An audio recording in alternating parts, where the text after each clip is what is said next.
एक बार एक ताकतवर और अमीर बादशाह की सल्तनत थी।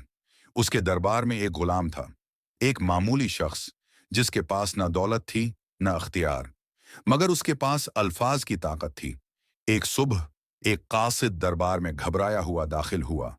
जहां पनाह, दुश्मन की फौज हमारे दरवाजे पर है, या तो हथियार डाल दें या वो सल्तनत को तबाह कर देंगे।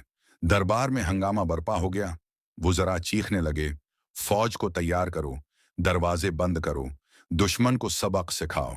मगर शूर के दरमियान गुलाम आगे बढ़ा। जहां पनाह, उसने अदब से कहा, क्या मैं कुछ कहने की इजाजत ले सकता हूं? दरबार हैरान रह गया। एक गुलाम ये कैसे जरात कर सकता है? बादशाह ने हाथ उठाया। उसे बोलने दो, गुलाम बोला। जहां पनाह, तलवारें जंग जीत सकती हैं, मगर दिल नहीं। खूनरेजी सबको तबाह कर देगी। मुझे दुश्मन से बात करने दें, सल्तनत की तरफ से। दरबार हंस पड़ा, मगर बादशाह ने उसकी आंखों में कुछ खास देखा और कहा, जाओ, मगर याद रखो, अगर तुम नाकाम हुए तो उसकी कीमत तुम्हारी जान होगी। गुलाम अकेला दुश्मन के खेमे में पहुंचा। सरदार हंसा। एक गुलाम ये बादशाह का नुमाइंदा है? तुम्हारे पास मुझे देने को क्या है? गुलाम हंसा। तुम्हारे पास मुझे देने को क्या है? ने सुकून से जवाब दिया। मैं लड़ने नहीं आया, मैं तुम्हें एक बेहतर रास्ता दिखाने आया हूं।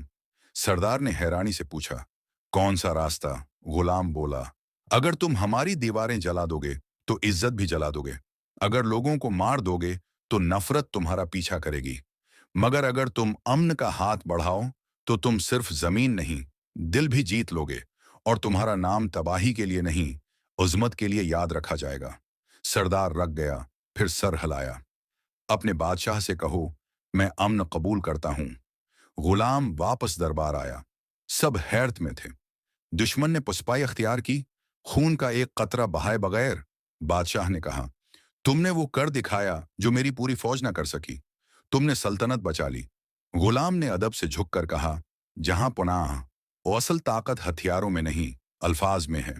इस दिन के बाद बादशाह ने गुलाम को हिदायत दी कि वो अपने अल्फाज के साथ साथ अपने हथियारों का भी ख्याल रखे। आजाद किया और अपना सबसे करीबी मुशीर बना लिया। दोनों ने मिलकर हिकमत और अमन से हुकूमत की। अल्फाज में दिल जीतने, सल्तनत बचाने और दुनिया बदलने की ताकत है। उन्हें समझदारी से इस्तेमाल करें।